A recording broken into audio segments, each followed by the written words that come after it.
Right guys, welcome to another episode of Golf Juice TV. Today I'm joined by Zane Scotland, and Zane's going to talk a little bit about tour life. Thanks for coming on, Zane. No problems. So Zane, when did you start playing golf then? So I started when I was, what ago now would be, I was about 11 years old when I started, just for my 12th birthday. And kind of took to it pretty quickly. I was always played football before that, I would probably sound better than I probably actually was, but but golf came on the scene and that was it. Yeah, was that at Banstead Downs then? Actually, I started off playing golf down in Kent because when I was at that age, I wasn't allowed to be a member of anywhere. I wasn't old enough. Yeah. I was 12 years old to be a member, and then I actually then tried to join some clubs around where I live, and everyone said I was too young. And then Woodcote Park, where I still play today, the junior organiser said, "I'll let you in, so just don't tell anybody your age because you had to be 14." So they kind of snuck me in the back door as such. Times change, eh? Yeah, big time. And I mean, obviously you had a good junior career. You won the Faldo series, I think. Am I right?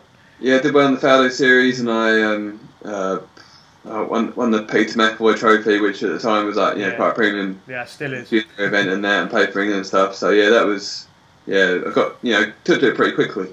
That's good. And then I mean, at 16, you were the youngest person to play in the Open. Is that right? Yeah, and that sort of really kick-started me. Before that, I always wanted to. I mean, I knew pretty early on I wanted to be a golfer. It's like when you're young, when you're sort of 14, 15, someone says, "What are you going to do?" And you're like, "Well, I'm going to play golf," and you don't even think that anything will stop you. There's no reason, doesn't even come into it. Now I think back, I think, oh yes, maybe it's not quite as nailed on, but at the time there was nothing. And then obviously I qualified for the Open at 16, and obviously there was quite a big fuss about it in the press. Say at the time I wasn't, they get interviews and all this sort of stuff, and I was a bit taken aback. So I was a bit like, well, yeah, I'm supposed to qualify. That's what I'm trying to do. Yeah. I couldn't really understand what the big deal was. Whereas now I look back, I think actually, I've been tried plenty of times since. Think it's not that easy. I suppose it's almost a blessing that you just didn't realise how big it was. You just thought, well, yeah, this is what you do. I mean, you just kind of get on with it. Like I played with Robert Allenby in the qualifying because I was actually a reserve, and then I got in the night before. I was already out there practicing, thinking I'd probably get in. I got in the night before because Sergio Garcia had won the Irish Open, so essentially I took his spot. So then I got put with Robert Allenby. I was like a 16-year-old kid playing with this PGA Tour star, just sort of kind of on cloud nine sort of thing. And it was a pretty surreal experience. I remember on the first tee, there was obviously loads of people there. And I kind of skied my first tee shot a little bit, not a full-on sky, but I got underneath it a bit. Yeah. I was a bit nervous, and then I sort of got it around a bit, and then the sixth hole had a wedge from about 60 yards, and I literally shanked it. And it wasn't like a horrendous shank. It was like a shank that kind of just misses the green to the right. Yeah, you get away with it. And I remember just thinking, well, that's it now. I'm alright. And then all the pressure went, and I was like, I'm fine now. And at that point, I just didn't look back. I just made everything. It was mental. It was absolutely mad. So how did you finish up in the end? I can't remember. So I finished 6 under, which I think, I finished 6 under. The qualifying 4 under played off because I remember I played in front of Paul Lawrie, and Paul Lawrie holed about 45 foot putt across the last green to not go into the playoff, and obviously. And in those days, it was you qualify Sunday and Monday, and then on the Tuesday morning you're on the range at the Open, and then you pick it up on Thursday. So he held that putt on Monday afternoon, and then within 6 days he was the winner of the Open Championship. Mad, really. It's absolutely mental. Crazy. So what did you learn from playing in the Open, if you don't mind me asking?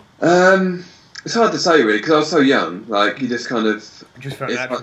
And there's so much to take in. Yeah. I think the biggest thing I got out of it was confidence, really, because all of a sudden, at the time, playing the Carrick Trophy, the English under 18s, and then I played the McGregor Trophy that year, I think, under 16. They were the biggest things you're ever going to play in. Yeah. And then all of a sudden, when you played in the Open, and you've hit balls next to at the time Greg Norman, Darren Clark, Tiger's just down there hitting these stinger 3-woods and stuff. All of a sudden, your confidence just goes way up. Yeah, big time, big time. So I'm just wondering, day to day, when you're practicing nowadays, how do you structure your practice time, if you don't mind me asking? These days, it's kind of evolved a little bit. Obviously, being a little bit older now, and I've had a couple of injuries. I tend not to hit quite as many balls as I used to.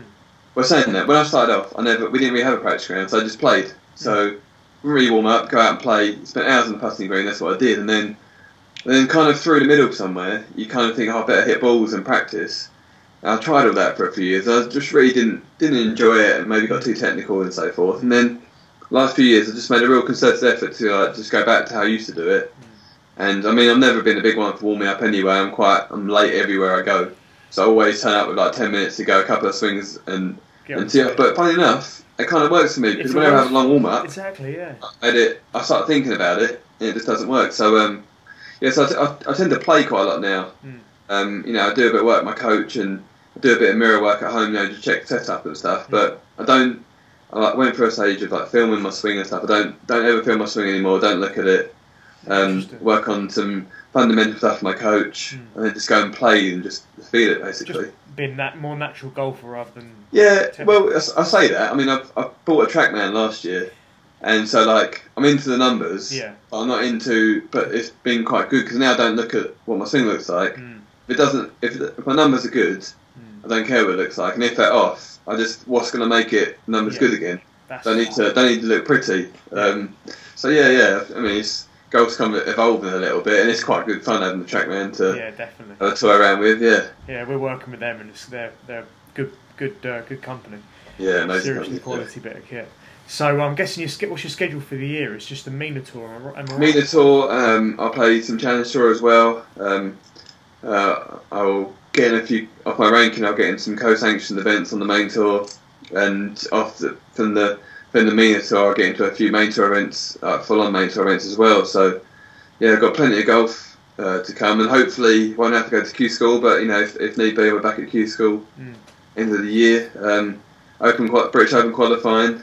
Yep. I'll do that. I'll do French Open qualifying again as well. Qualified that last year, so loads of golf to be fair. I know you were saying you had some friends on the main tour, and you were talking about the costs. Is it alright if you just talk about that? Yeah. I mean, I kind of got my card in 2007, and then played a lot of that year, and then played 2008 before I got into it, and played again in 2009. It is expensive. I was chatting to one of my pals the other day, and he was kind of saying, you know, I fully agree with this. You know, to play on tour it costs about £90,000 to £100,000, and that's not even like living the massive high life. You know, that's not completely living it up. I mean, it's a good amount of money to think, well, I need to earn this, or a bit of pressure before you start seeing some come back. Because obviously it looks all great, like look at everyone's earning, but you know, when you go right, well, the caddy's going to take his percentage, and your management company's going to take his percentage, and you've got your physio and this, that, and the other. You know, it does add up.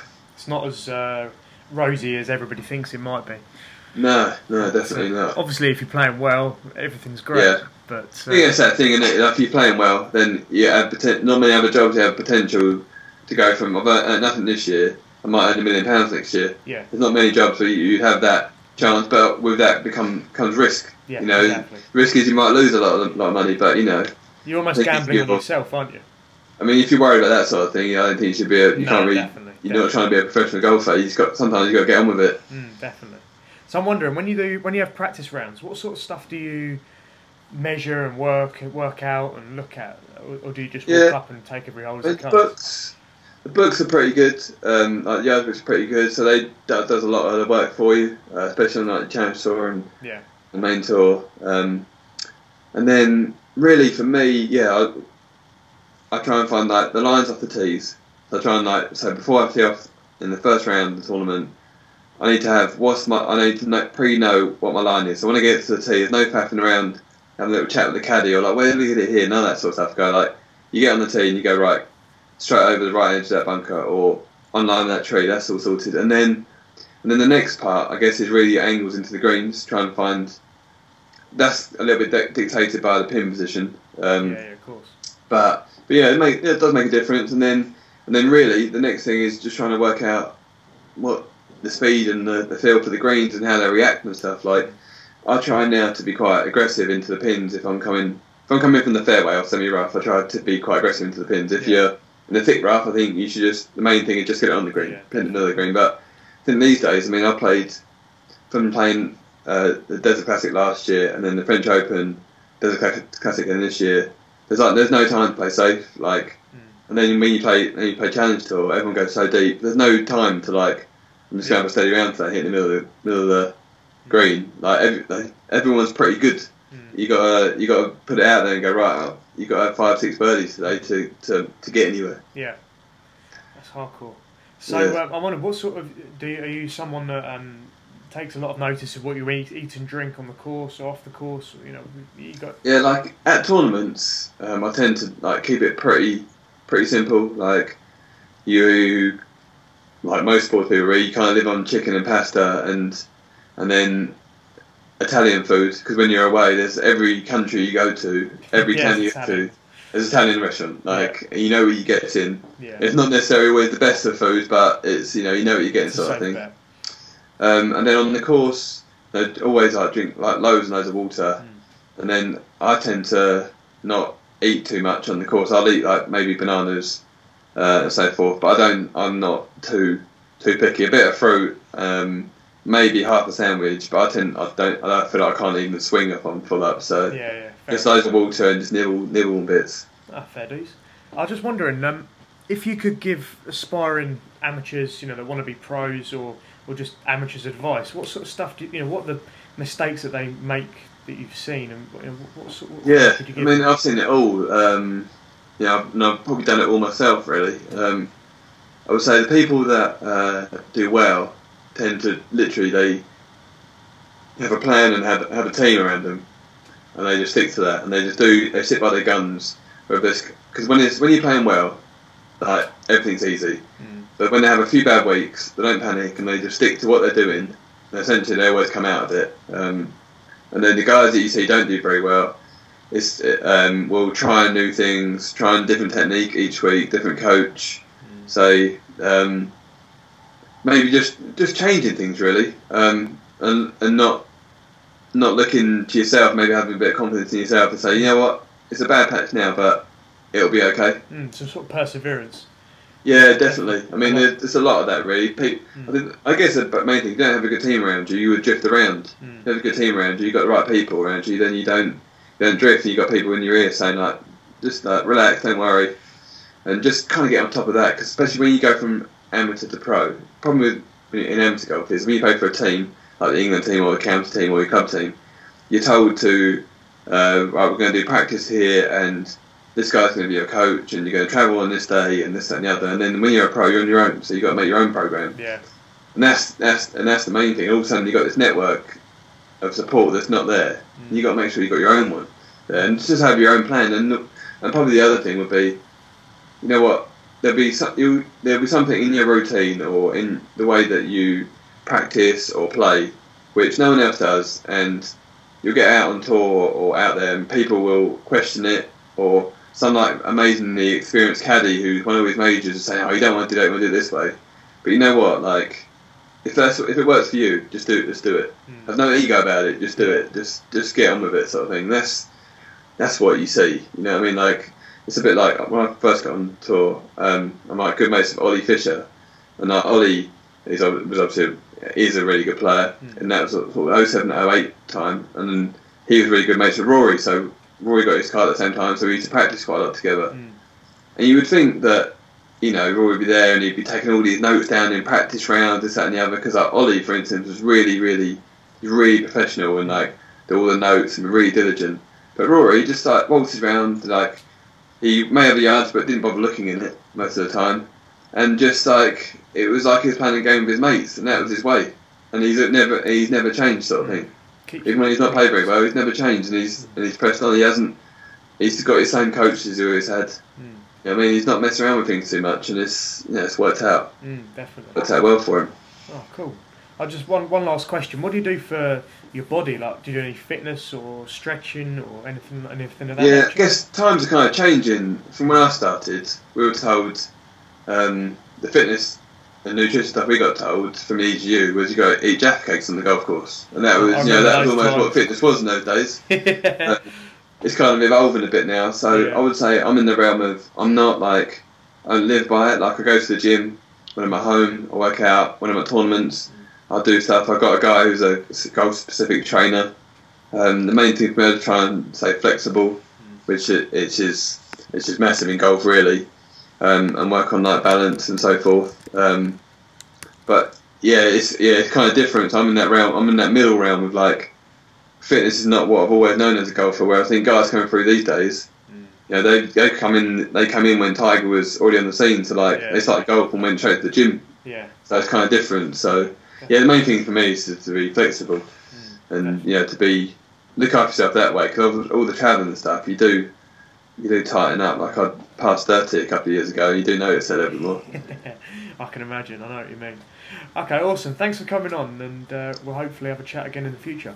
Yeah, definitely. Cool. Cheers. Right, guys, if you like the video, please press like, subscribe to the channel, or comment below if you've got any feedback. Till next time, see you later.